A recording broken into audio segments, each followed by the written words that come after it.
S.C. Verma, Electric Field and Potential का numerical 12. Two insulating small spheres are rubbed against each other and placed 1 centimeter apart. If they attract each other with a force of 0.1 Newton, how many electrons were transferred from one sphere to the other during rubbing? तो ये दो insulating spheres हो गए और जब उस पर रब किया जाएगा तब एक स्पेयर से दूसरे स्पेयर पर चार्ज शिफ्ट हो गए। तो सपोज इस स्पेयर से दूसरे स्पेयर पर चार्जेस कुछ शिफ्ट हो गए, मतलब इलेक्ट्रॉन्स, लूजली बाउंड इलेक्ट्रॉन वहां से शिफ्ट हो गए, ट्रांसफर हो गए। तो जितने इलेक्ट्रॉन्स ट्रांसफर हो गए तो यहाँ पे इलेक्ट्रॉन पे नेगेटिव चार्ज होता है, तो जिस स्फीयर पे वो इलेक्ट्रॉन अक्यूमुलेट हो गए वहां पे नेगेटिव चार्ज आएगा, और जहां से वो इलेक्ट्रॉन शिफ्ट हो गए, ट्रांसफर हो गए, वहां पे डिफिशिएंसी ऑफ इलेक्ट्रॉन्स, मतलब उतना पॉजिटिव चार्ज यहाँ पे आ जाएगा। मतलब एक स्फीयर पॉजिटिव चार्ज बनेगा, दूसरा नेगेटिव चार्ज बनेगा, तो उनमें इलेक्ट्रोस्टैटिक फोर्स, क्योंकि यहाँ पे दो चार्ज बॉडीज है तो वहां पे फोर्स एग्जिट होगा, और वो फोर्स कितना होगा, एक के ये पहला चार्ज इंटू दूसरा चार्ज, और इनके बीच में जो डिस्टेंस है उसका स्क्वायर। लेकिन यहाँ से जितने इलेक्ट्रॉन शिफ्ट हो गए उतना ही यहाँ पे डिफिशिएंसी होगी, मतलब यहाँ पे जितना नेगेटिव चार्ज होगा उतना यहाँ पे पॉजिटिव चार्ज होगा, सिर्फ नेचर अलग है, मैग्नीट्यूड सेम होगा। मतलब ये Q1 और Q2 यहाँ पे सेम ही हो गए, मतलब ये जो फोर्स है वो के एक जो चार्ज है उसका स्क्वायर अपॉन डिस्टेंस स्क्वायर इतना होगा।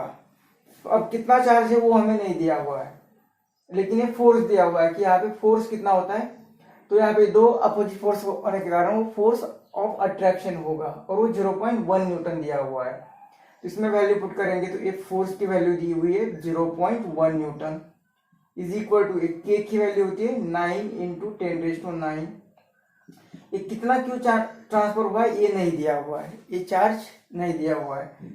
ये चार्ज अगर पता होता तो हमें क्वेश्चन में कहा है कि कितने इलेक्ट्रॉन्स ट्रांसफर हो गए, तो वो हम बता सकते, वो नंबर बता सकते, क्योंकि जितना भी चार्ज यहाँ पे आ गया वो charge integral multiple of electron का चार्ज होगा, और इलेक्ट्रॉन का चार्ज हमें पता है, तो ये चार्ज पता होगा तो कितने नंबर ऑफ इलेक्ट्रॉन ट्रांसफर हो गए ये भी हम बता सकते हैं। और डिवाइडेड बाय ये डिस्टेंस स्क्वायर, डिस्टेंस कितना है 1 सेंटीमीटर, मतलब 10⁻² मीटर, और इसका स्क्वायर इसलिए 2 बार लेंगे। तो ये 10⁻⁴ यहाँ पे चले जाएंगे तो ये आएगा 10⁻, ये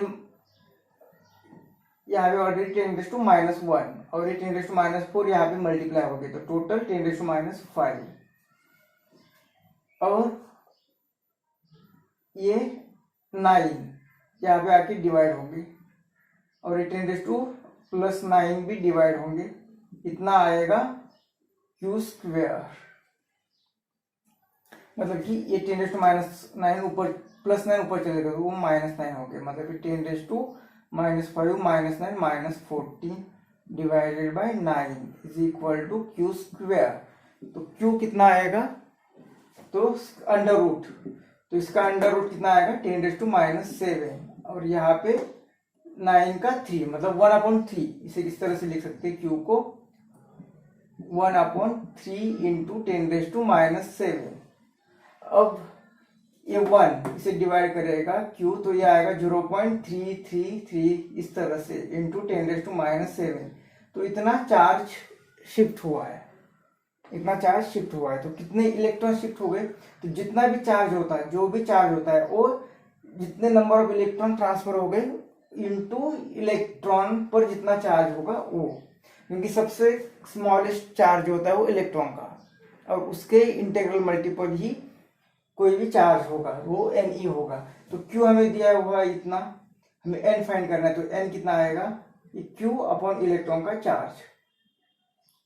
तो इसे डिवाइड करेंगे तो N is equal to Q, मतलब ये वाला 0.33 इंटू 10⁻⁷, और ये डिवाइड बाय इलेक्ट्रॉन का चार्ज, वो कितना होगा 1.6 इंटू 10⁻⁹, मतलब N इज 10⁻⁻19। तो N इज इक्वल टू इसके 2 डेसिमल निकालेंगे तो ये आएगा 33 इंटू 10⁻⁷, और इसके 2 निकाले तो 10⁻⁹, और ये 1.6, इसका 1 डेसिमल निकाला तो ये -1, और ये -19, तो ये आएगा -20, ऊपर चला जाएगा तो ये +20।